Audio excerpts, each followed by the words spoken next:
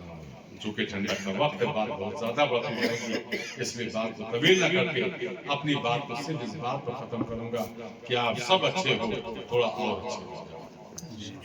اور دوسری چیز، غیبت سے بچو، جھوٹ سے بچو. غیبت ہمارے نام اعمال سے نیکیوں کو کھا جاتی ہے اور جھوٹ ہمارے رزق سے برکتوں کو کھا جاتی ہے. اس لیے ان کاموں سے بچو، اچھے بنو. اللہ نے ہم کو بہت اچھا بنایا. اگر اچھا نہ بنایا ہوتا تو ایسے رسول کا امتی نہ بنایا ہوتا جن کی امت میں پیدا ہونے کے لیے تمام انبیاءوں کے ارواحوں نے دعا مانگی.